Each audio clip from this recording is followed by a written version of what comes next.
So without further ado, let's just get straight into pitches. So first up, we've got Jazoodle. So Andrew has created the platform Jazoodle. For small business success, Jazoodle starts where accounting systems stop. Amazing.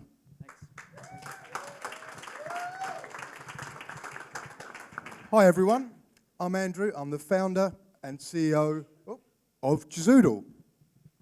In 1981, I watched my dad go through hell, trying to keep his small business afloat in London.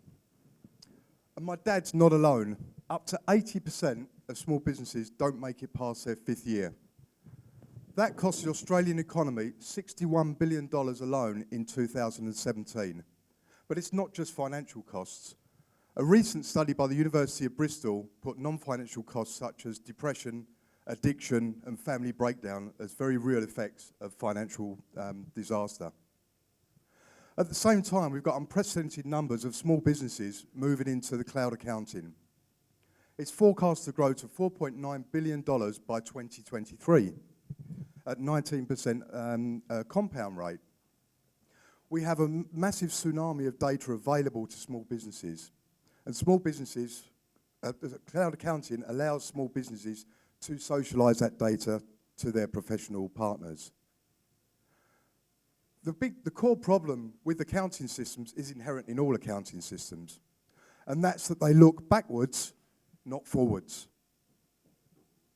Now imagine for a moment that I asked you to do something silly, such as walk backwards through a minefield to go from where you are now to your destination. You'd think I was crazy, right? You would be right. But at the same time, small businesses do this day in, day out, week in, week out. Walk backwards, not knowing their full destination. The answer is Jazoodle. Jazoodle is an online platform that in less than 3 minutes integrates with Xero and creates a dashboard of business health, business performance over time, and also an indicative valuation of the business. But not only that, it creates a core forecasting model with which small business can answer questions that come up every day, such as, can I employ those new staff? Is now the right time to invest in the new plant and equipment? Or even, can I manage my cash flow even better? Jazoodle uses simple sliders with which small businesses can start modelling their future, and the sliders change next year's profit and loss, valuation, and balance sheet in real time. Our business model is tried and tested. It's a low start software as a service with premium upsell. In the future, we'll unlock affiliate revenues as well as API services and aggregate data. We've had a wonderful journey. We launched our MVP last year, and we've got our first paying clients on the system. We've also just received a letter of intent from a business advisory group in New South Wales that will mandate Jazoodle to 1,500 of their clients each year on the system. Thank you. But we don't want to stop with just integrating financial data. Our vision is to integrate CRM data as well. Think of the power of the prediction if you can not only model your finances, but also how your sales funnel integrate with that data. Jazoodle will be powerful. We've got a really strong founding team, all with great experience with accounting systems and implementing in small businesses. We'd like introductions to small businesses and also channel partners as we move towards going with our B2B partners. And we've just opened our seed round. So if, like me, you think the future of small business success is in looking forward and not backwards, please come and speak to me after. I'm Andrew from Jazoodle.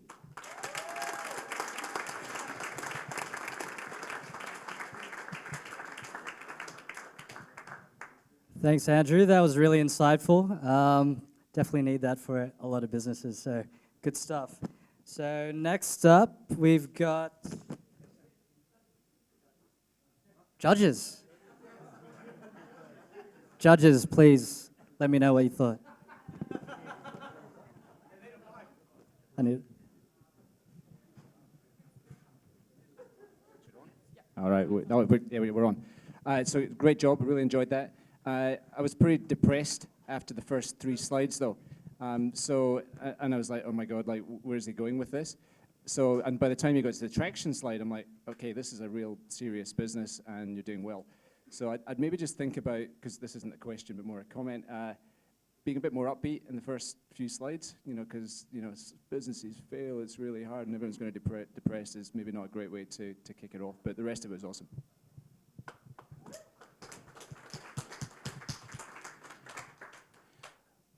I think it's an interesting idea, and it's more than an idea, obviously. My only comment would be to watch out for focus. Pulling in CRM data is huge.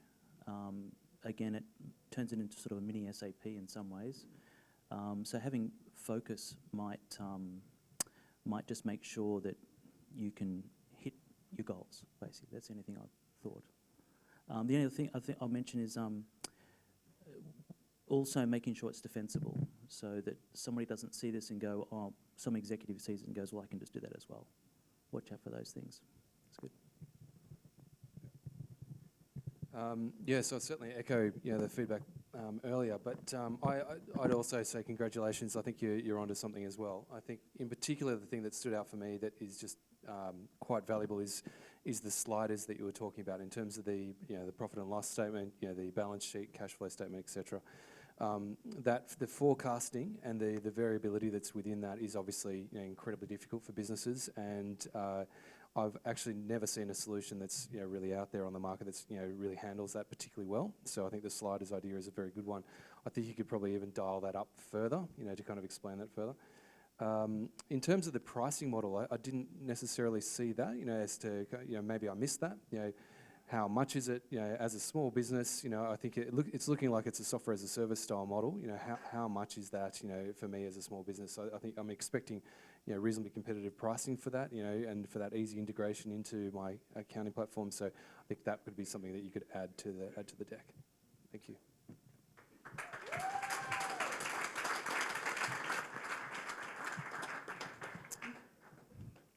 Great work, Andrew. Thanks for the comments, judges. Sorry about that. I've momentarily forgot where I was. So next up, we've got, he wants me to pronounce it Cashe Invest, but I Googled this, YouTubed it. Australians pronounce it actually Cashe. Did we know that? Anyway, I say Cashe. Anyway, so we got up Andrew not Andrew, sorry. Caleb from Cashe Invest.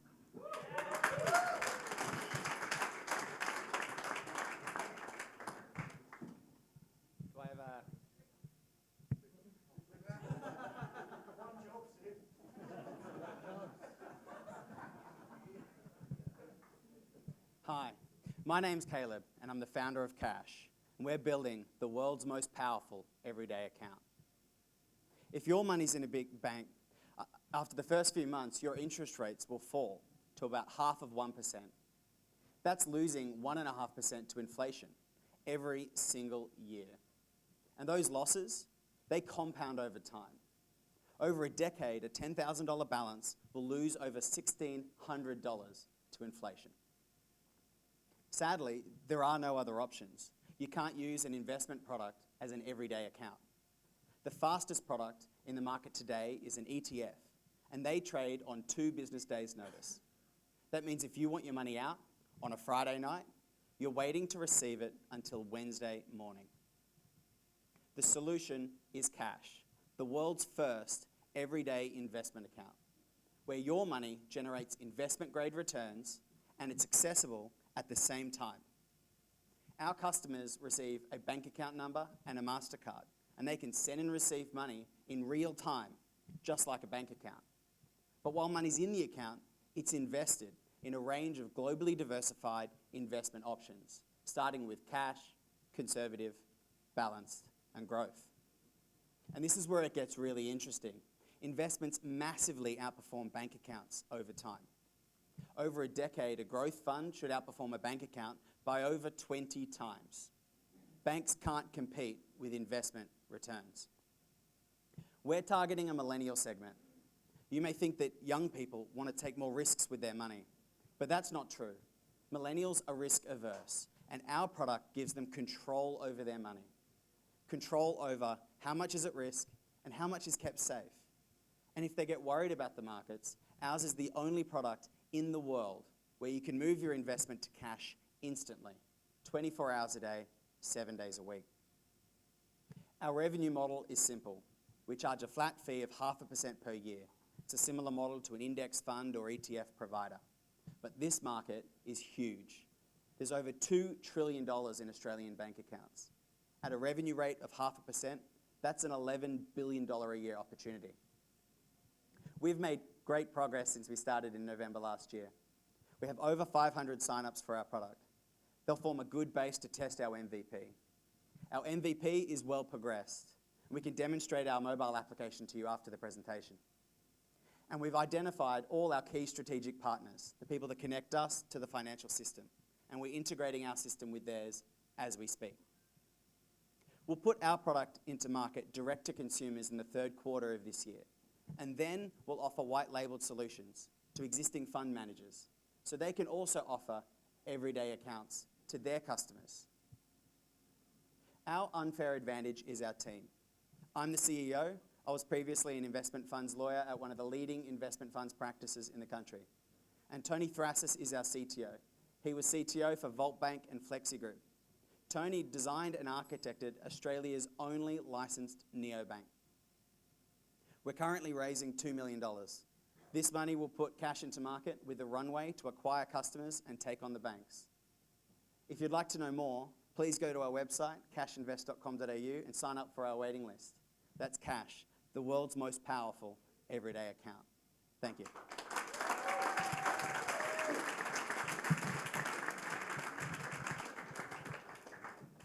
No, I want to hear from you first, Rob. Going to put me on the spot. Okay, so Caleb, very good presentation to start off with. I think that's you're well practiced at that, so yeah, congratulations.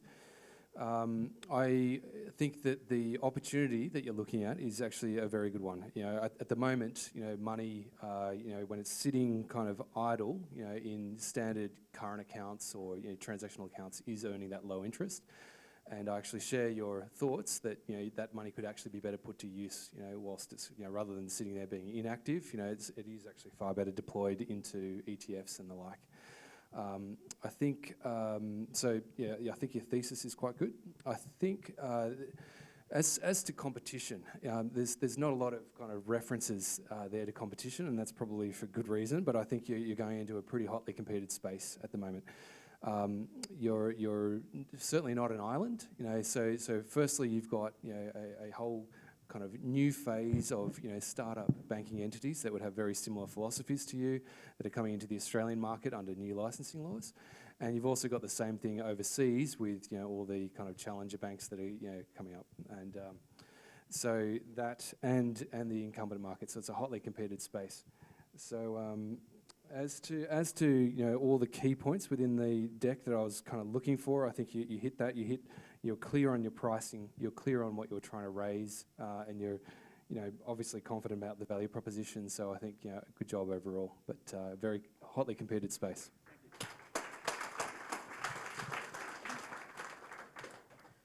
Look, I'd like to try it out myself because I know I get terrible interest with my current account. And I don't bank at Westpac, so it's probably not you. But the only thing is, I just reiterate, how do you protect yourself? You've obviously got a great team, so how do you make sure your product is something that you can defend? Because it is hotly contested from what you've said anyway. So. Yeah, are you allowed to answer? You're not allowed. No. Yeah, look, I echo Rod's comments. I mean, brilliant pitch. It was very polished. I'm assuming you didn't have more time. I just got a ton of questions around, a bunch of different things. I mean, the comment I've got is the difference between lending and assets. I mean, like all we hear about, especially in the younger generation, is how much debt they're in rather than how much cash they have that should be earning interest. So I guess my question's more around, the market positioning for who's your target consumer. Is if that's the younger people, then where are they going to get the cash that they're meant to be getting interest on, because they're generally just paying interest to the big banks rather than the other way around. But otherwise, awesome.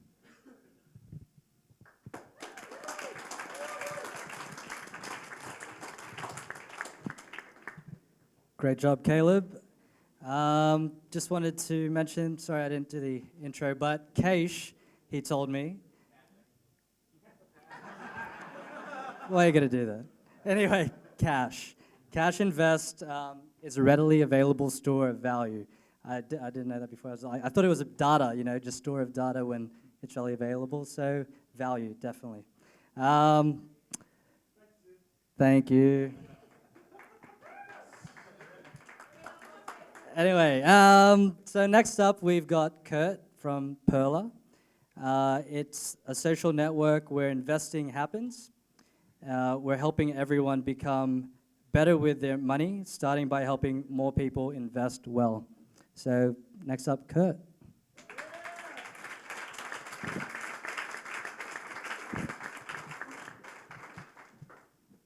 Hello everyone.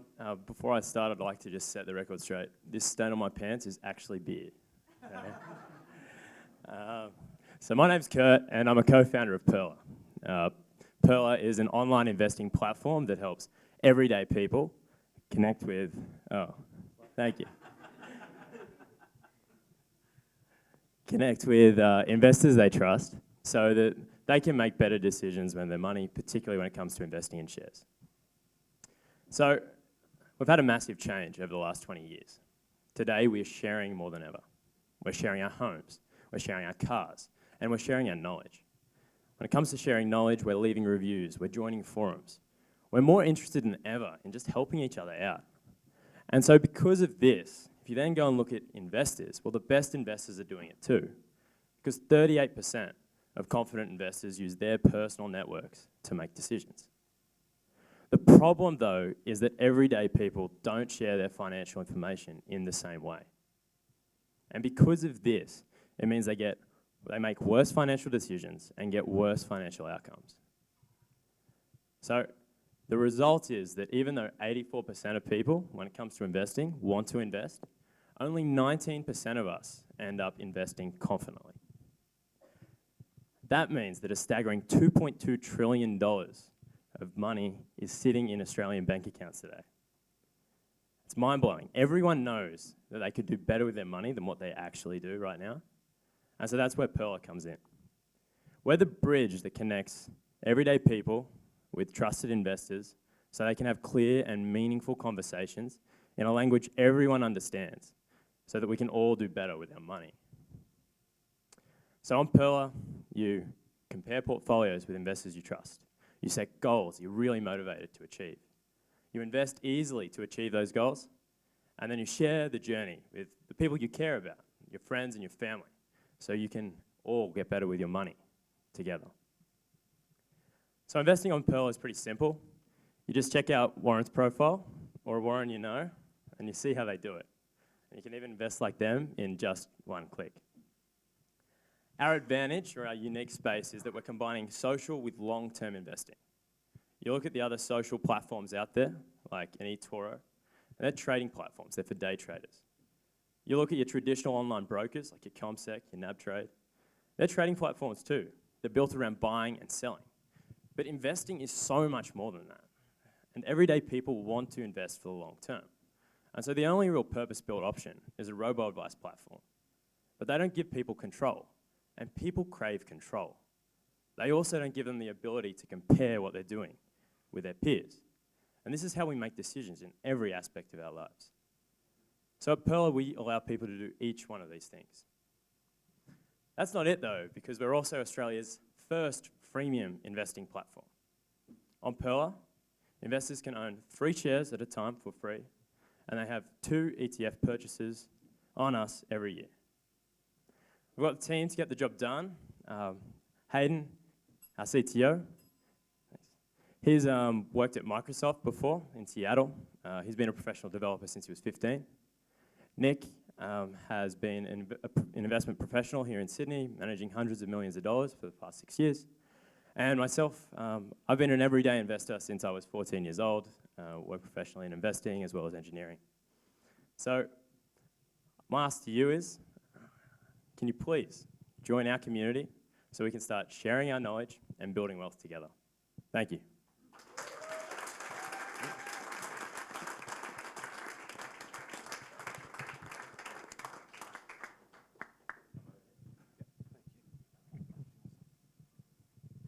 I thought it was a good presentation, nice and clear. The slides are very attractive. And again, it's another one that I'd be interested in using, because I have that fear of, I don't even like buying CBA shares or Westpac, any shares. And if I can see, somebody else give me some reason and give me comfort that it might make sense or whatever the case, then I think it'd be interesting. But I don't have any other comment other than it was a good presentation. Thank you. Yeah, look, I liked the presentation, thought it was good. I didn't get a perspective on how you're going to make money. So what's the business model? Again, you're not allowed to answer, I'm afraid. So, and the difference between, as you're going after, it was good that you had the same number, that 2.2 trillion of spare cash sloshing around in people's accounts. That's the same target audience. Just, the difference between being active and passive. Some of them might be deliberately sitting in that. I don't know, but this is much more active than Cashe. Did I get that right? Yeah, no. I'm Scottish, so that's all right. So yeah, look, great job, but maybe next time you pitch, a bit more in the business model so that I understand how you're going to make money.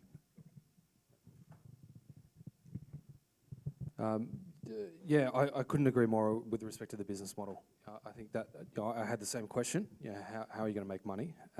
But to add a little bit more value, I think you probably could have also expanded on how much your service was going to cost.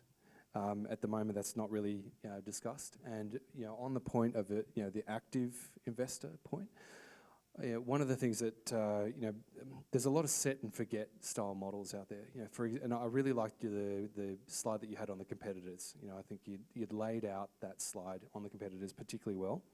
And Raise is now, or formerly Acorns, was the one that I had in mind. And I thought, if you think about their model, it's kind of a set and forget. It's obviously it rounds up, over the course of time, and then you kind of invest your money into kind of a preferred portfolio based on whether you take an aggressive stance, a moderate stance, or a conservative stance. With you guys, I guess it sounds very much like eToro to me, what you're proposing. The ability to kind of, maybe it's a little bit more social what you're proposing, but the ability to copy other investors. At least that's how the pitch comes off at the moment. So, if that's I suppose that's the thing to kind of work through as far as the pitch deck is concerned. If it's not the eToro model, where you're kind of copying other investors who are doing particularly well. I guess the point that I was getting at was the size of the market. So if you're that kind of person who is an investor who's quite active, then you're constantly driving to outperform the market, and you're looking for that extra dollar of return. And so that's the bit where you're looking for people who have got better portfolios than you.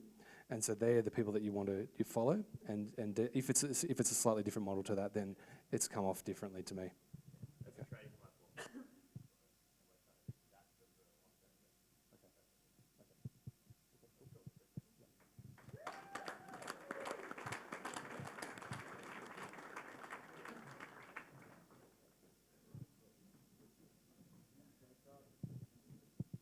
Great job, Kurt.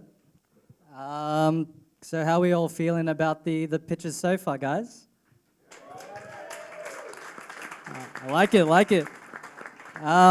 Just quickly for fish burners, just want to announce some wins that some of the startups have had during the week. It's always good to celebrate the wins because it reminds you, even if they're small wins, big wins, on the journey of a startup, you got to remember that you got to smell the roses. So here are a few wins this week. Livello, Peter from Livello, just launched in the US. It's amazing. And they just got their first booking today in that new market in New York. So they're building on top of the 23-city empire. They rent out bicycles to traveling people, so it makes it really accessible to get around, no matter where you are. Another company that had a big win this week, Freight Exchange. They launched, they went live this week. They're the largest seafood market, and which is a significant revenue boost for them. And a round of applause for them. And another one in the fintech space, Decipher. Jake from Decipher launched his innovative trading tool on the Android store, so look out for it. A little applause for that. David and Adam from Teleportivity, they had a big US launch as well, and they're trying to partner with a Fortune 500 company, so that's pretty exciting. So that's just a little insight into what Fishburners does on a weekly basis, and I think it's got to do with the support, the network that these guys have. So another round of applause for Fishburners as well.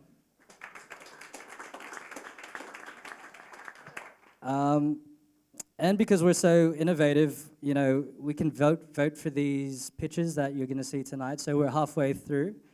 There's a website called Slido. So www.sli.do, and you can vote for your favorite pitch tonight. So I'll repeat this at the end of the thing. The code that you'll need to remember is Z108. Good luck. Z108, Z108. Okay. Z1, man, this guy. Thanks, Caleb. Cashe.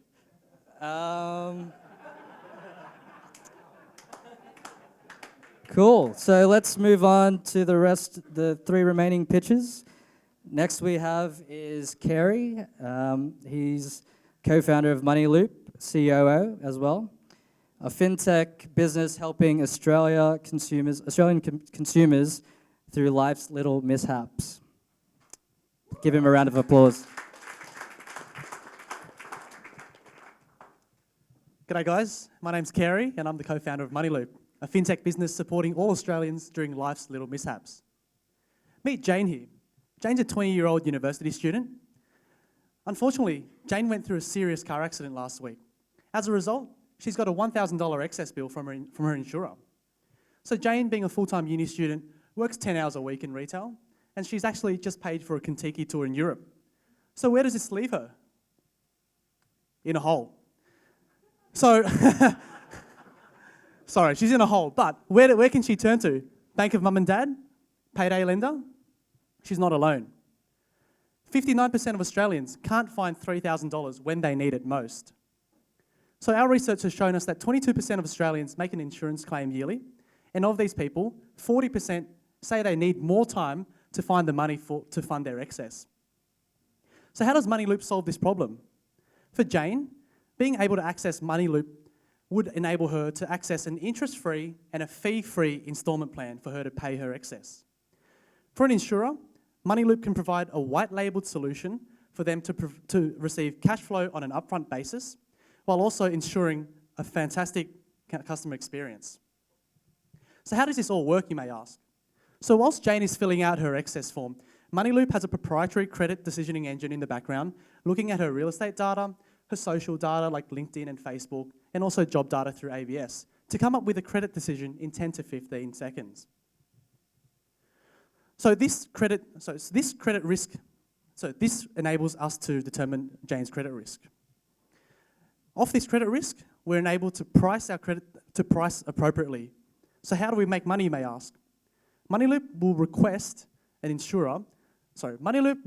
a discount of excess payable from the insurer based off the credit risk of the consumer. So if you look at James Packer, for example, he's got a decent amount of money, he's got a high-paying job, and therefore a high propensity and high capacity and willingness to pay. Therefore, MoneyLoop would request a small discount on the excess payable from the consumer. Jane, on the other hand, would be considered of a slightly higher credit risk. As a result, MoneyLoop would request a little bit higher of a discount from the insurer. So currently, our product is in public beta mode. So you see here our customer management dashboard, which businesses and insurers can see. This way, they're able to monitor their customer journey from the start all the way through to the end. We also provide these businesses with API endpoints. So this way, insurers can define and customize their own customer journey, ensuring a great experience. So what does this actually mean for a consumer? This means someone like Jane doesn't need to access predatory finance. There's no more bank of mum and dad, but this ensures her with financial support and peace of mind when she needs it the most. We're currently working with Car Next Door, Drive My Car and Car Bar Connect on trials, and we're speaking with a few insurers on what a trial may look like for their customer base. By July, we expect to originate $300,000 worth of new loan originations on a month-to-month basis. So myself, I'm CEO of the team. I've got experience from a corporate finance and strategy perspective from the financial services sector. And Josh, our CEO, who is a passionate problem solver, loves to use technology to help consumers. And he's also got experience as a CTO of an energy distribution company. We're also supported by a great group of advisors from Stephen, Brian, and Jennifer, who have extensive experience in the insurance and corporate advisory space. Our ask today, it's very simple. We want to hear from you if you've been through a claims process, whether it be a good, bad, or indifferent experience. We're also looking to raise our seed round in late May and June. So if this is a business that you're passionate about, or you want to learn more about the business, say good day to Josh and myself. Cheers.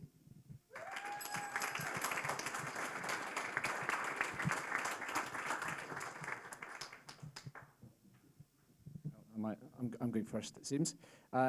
Great job. Yeah, really nice polished presentation, so that was good. One question I had was around the social data for credit decisions using, was it LinkedIn and Facebook? Or so, I mean, again, you can't answer this question, so you're not allowed. I just got to talk. But if I have blockchain or something on my LinkedIn profile, does that make me a higher credit risk than, you know, working at a bank or something else? So I'm just curious about that. I mean, there's a bunch of questions I've got on this, but, you know, fundamentally it seemed like a solid proposition, so well done. I really like the B2B model, and I'd just be keen to understand how you convince these big companies to take you on. Obviously, it makes a lot of sense, but nice presentation. Thank you. Yeah, agreed. Good presentation. A few things that I think you could expand on. So one, being a financing business, you need a balance sheet. You know, so I think one of the things that could just be lightly mentioned in the deck is actually where your funding is coming from in order to provide that financing. It's kind of glossed over at the moment. So you obviously need a pretty significant partner behind that, because you won't be able to fund it in perpetuity. In terms of kind of terminology, I think as to kind of a discount on the excess payable, it sounds like you're actually getting a percentage of the excess. You know, might be another way of saying it, because I think that maybe the terminology around a discount on the excess is maybe a bit confusing. I think also it seems like, given it's a white labeling product, you could also bolster, you could talk about the integration experience. How do you actually achieve that white labeling experience? And you could show your integration credentials, whatever they might be, as to how you actually hook this into other brands' services. And at the moment, that's kind of absent. And I think perhaps lastly, perhaps not in this deck, but any potential investor is going to be incredibly interested in what the unhappy path you. In the event of defaults, you've loaned some money out. What happens then? When the people don't repay that excess figure. So I think that's kind of an obvious thing to maybe quickly address in this deck, but have a lot more information afterwards for investors. No worries. Thanks very much. Cheers.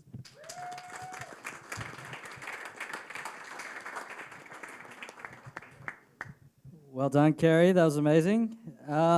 Next up, if you forgot, the code was Z108 www.slide.do. Next up, we've got Martin from Charopy. Hopefully I pronounced it right. A wearable fintech meets recycling in schools. Can I have a round of applause for Martin? Thank you.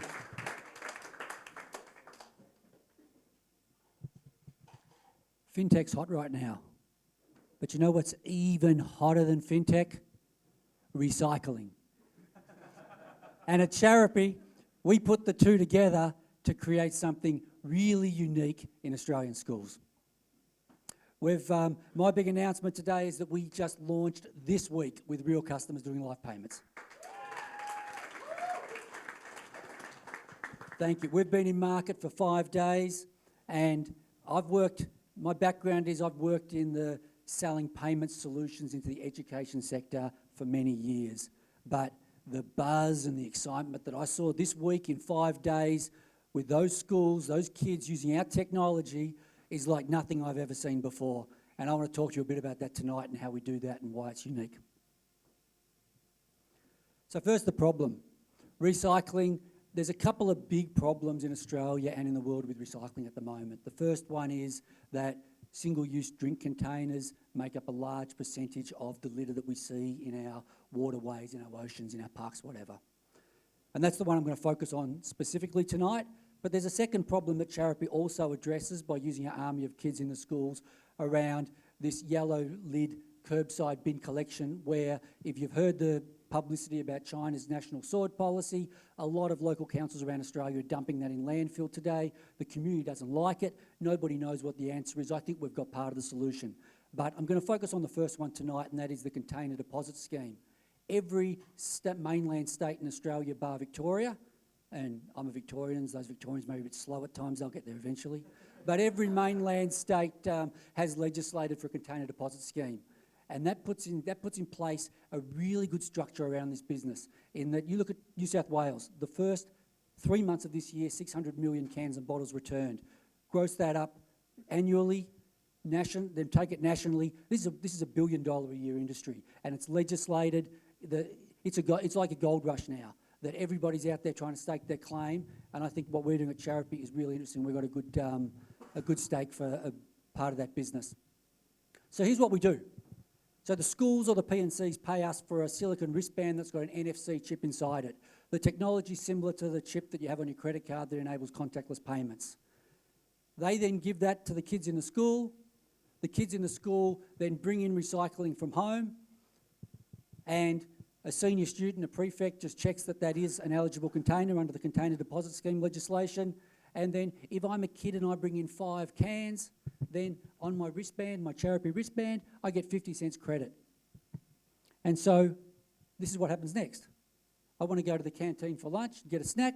I've now got 50 cents and I go and tap that against the Charopy terminal, and I can buy myself a snack with pocket money that I earned from recycling.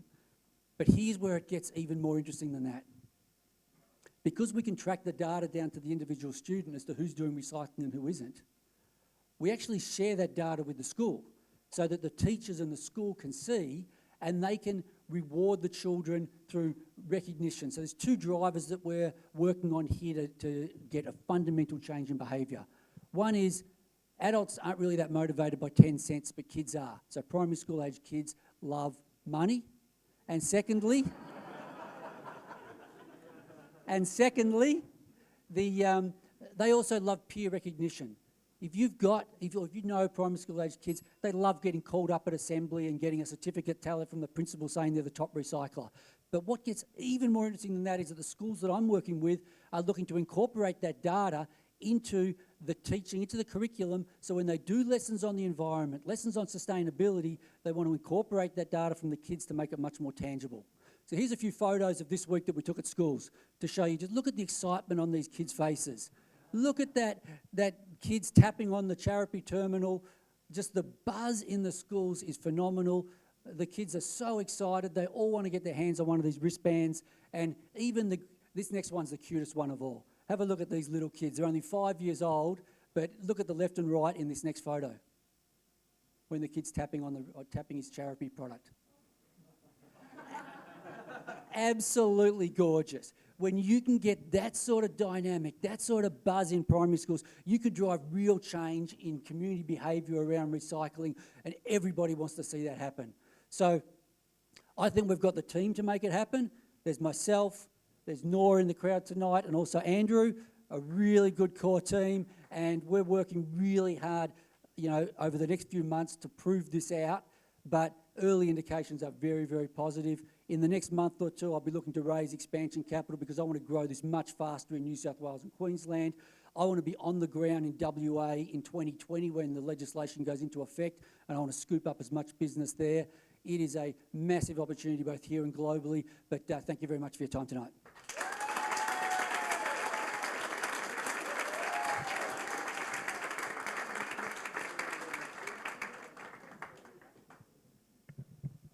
I guess I'll kick this one off. So I couldn't be more passionate about this myself, so I think you're really, really onto something. So congratulations and well done.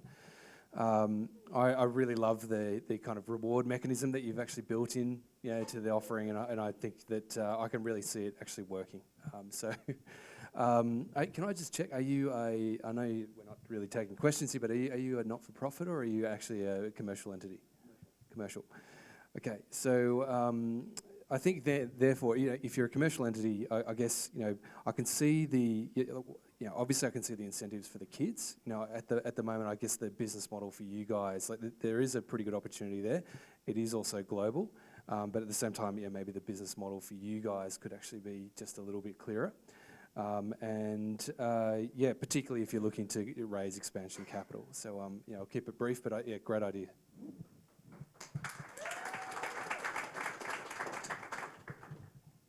I just wanted to challenge you on one thing, that adults aren't motivated by 10 cents a can. Do they make them in bigger size, is my first question. The other one is, I don't want to repeat what you've already said, so I'm not going to. All right, thank you. Martin, good to see you. We are desk buddies at Fishburners. First time I've seen your pitch, so awesome work. I love it. So I think you stand a chance of making a massive impact. I think you need to maybe call that out in what you're doing here. So if this all goes well, what's the impact going to be on that recycling? So, will you reduce landfill? So you're obviously a very impactful business, so just maybe call out what that impact will be. Also, what was your ask? I mean, you said you're going to raise a seed fund, but there's a huge group of people here who are obviously passionate about it. They're all whooping and cheering, quite rightly. Should the kids be signing up to you? So when you've got an opportunity like that, really call it out, because these people and us, we want to help. So just be clear in your ask. And I think it reminds me of when I was a kid in Glasgow. I used to run around picking up glass drink containers and getting cash, and I loved that. Yeah, I know. Yeah, they weren't full of beer when I was 6, so.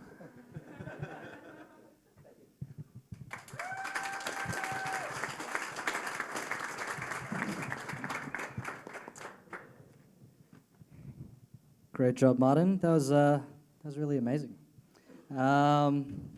So now we're down to our last pitch, but it's been good so far. Let's make welcome Michael from Business in Your Pocket. It's a smartphone workforce app designed specifically for micro and small business owners who have little or no digital experience, and they need an affordable solution to comply with the new ATO legislation, single touch payroll, that rolls out 1 July. So please put your hands together for Michael.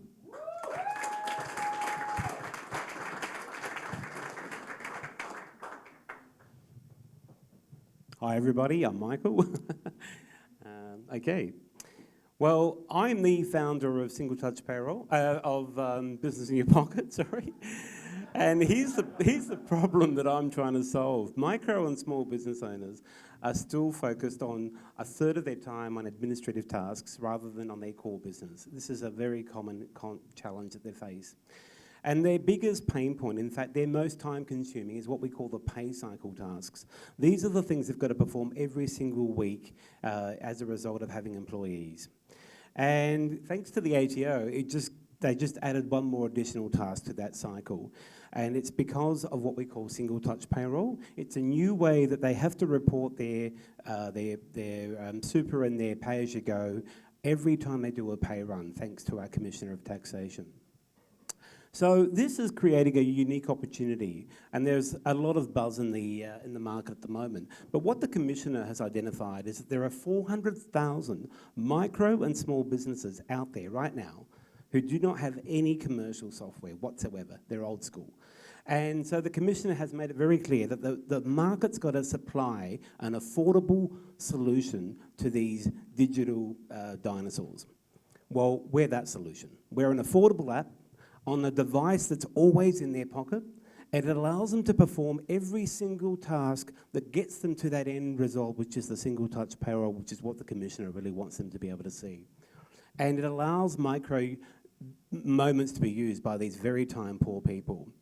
What gives us our edge is that we are literally a smartphone app focused, okay? We have spent a lot of time making sure that our human interface guidelines make sure that this interface is intuitive and very easy to use. It allows quick onboarding of employees. They can create their rosters using very native gestures on their smartphone. We have a companion kiosk app that allows them to capture their employee shifts, and it auto-approves 90% of their timesheets. And even those timesheets that do need to be actioned, it's just simply a swipe.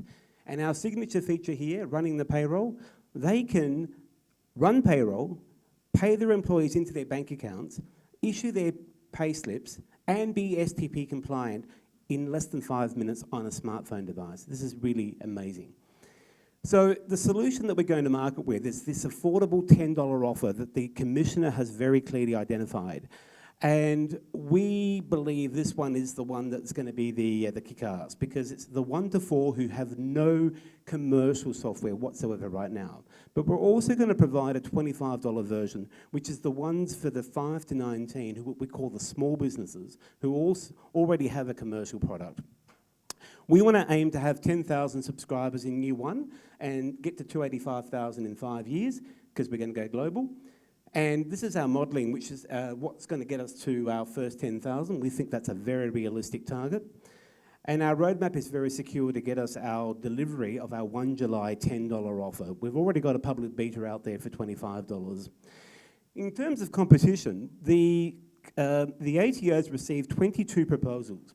And of those 22, in terms of availability, we're public beta already. There's only 4 other providers out there who have got a solution. Everyone else is in dev, including our 4 major providers, our accounting providers. Integration-wise, we have a sync engine that allows our micro business owners to have an upgrade path.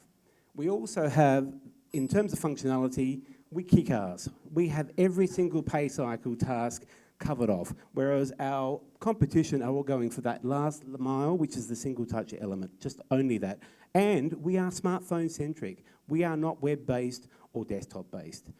As the founder, when I transitioned out of corporate Australia, 20 years of that particular life, I spent the first 2 years as a small business accountant in the trenches with my customers, so I could understand their pain. Socks on, socks off. That's why I've got the solution that I know will be the one that they need. I've got a formidable board advisory group and Sydney-based developers. We're looking for $500,000 to get us to market so that we can market our product to our much-needed community and to get us our Android solution. Business in your pocket, built for small business. Thank you.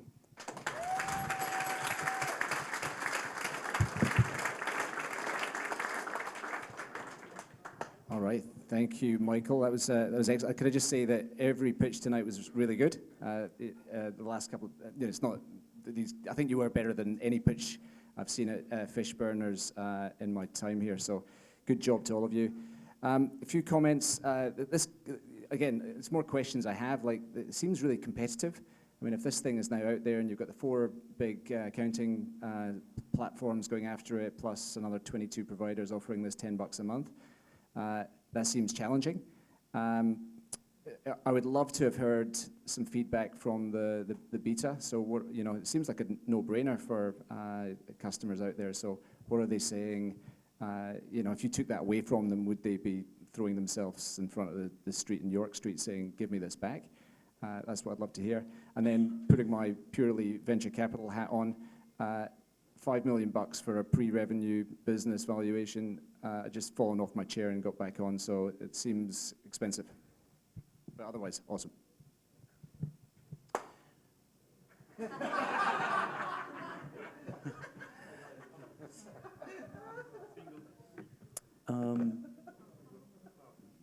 I agree with the competitive landscape. Is there an opportunity to link with existing systems to get you a lead in, to get more customers quickly? So to reach those... No, I know, I realise. That's okay. So how to reach those subscribers, how big can this get, would be good to know. That might help justify that valuation.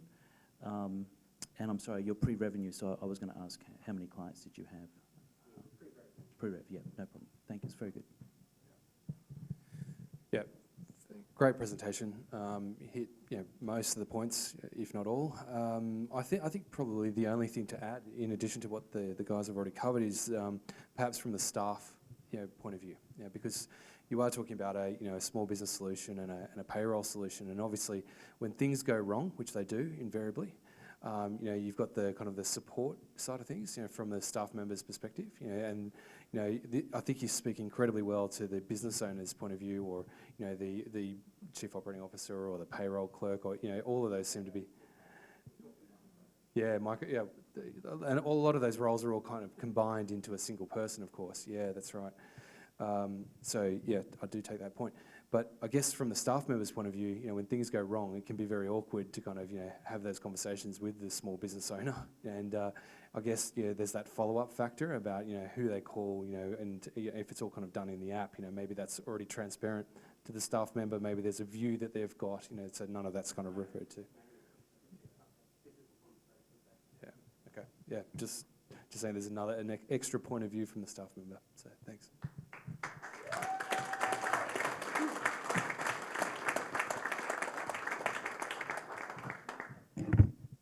Thanks, Michael. Great presentation, the great pitch. So that's everyone for tonight. Did everyone enjoy that? Great job, everyone. So can we bring up the slide for the voting website? So again, it's www.sli. I got the clicker. Back one. All right, so vote here. We've got 17 votes. We need to get that number way higher. But in the meantime, judges, so let us know who piqued your interest. 3 minutes.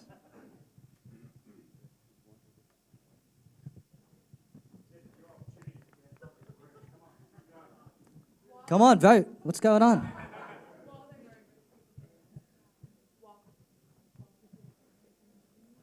Okay, yeah. So we've got some time while the judges deliberate. Because Fishburners is such an inclusive community, does anyone want to introduce themselves and what they're up to? I know it's very hard to... yes, great. Courage. Hi, I'm Jasper Vedema. I just ended Sydney like 3 weeks ago. Thank you very much. I come from Amsterdam, and basically I am looking for a job.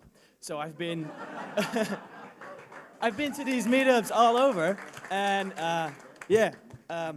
if you want to know a little bit more about me, I'm an agile product owner, and I have 5 years of business analyst experience. Just give me a heads up after this pitch night. Thank you. Welcome. I think... one guy over there who wants to pitch his excitement. All right, cool. Well, I just wanted to say this guy's the best dressed person in the room, I think. Look at those socks. Hi, I'm Finn from Climate Kick. We are a lot of things, but in part a startup accelerator for clean tech and green business ideas. We are launching our Climate Launchpad soon, which is a multi-stage competition for startups of various stages, but anything sustainability or clean tech focused. Cutoffs are in June, and it's a huge worldwide competition, so if you know anybody with a green idea, direct them towards me after this. There are some posters on the doors on the way out, or to Climate Kick online. Thank you.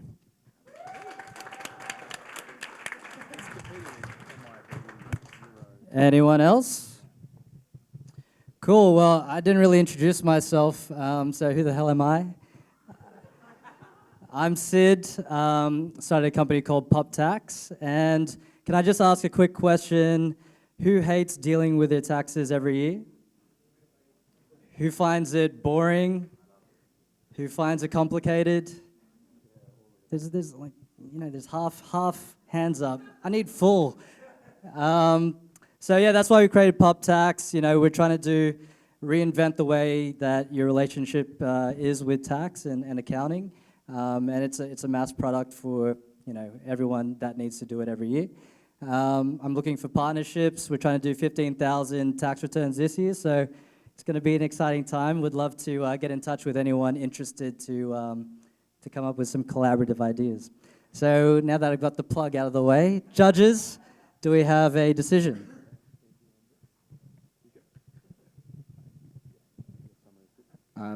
Yeah, we're not going to go into second, third, and fourth place.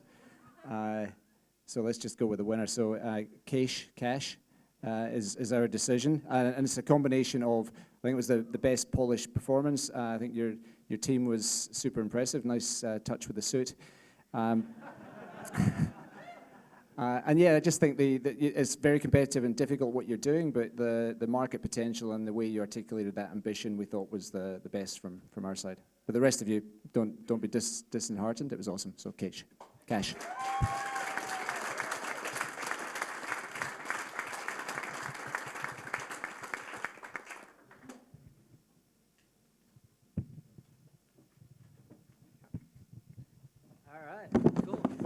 So we got 83 votes, so great job. That's like maybe 3/4 of the room. That's pretty good. So the winner, by your pick, is Charopy. Should we? Would you like to say any? You good? Speech. All right. Well, so that concludes the pitch segment of tonight. Put another round of applause for everyone. They've done a great job. It's not easy. Great job. So yeah, pizza. Who's hungry? So yeah, thank you everyone for coming tonight. We hope you enjoyed the pitches and got some great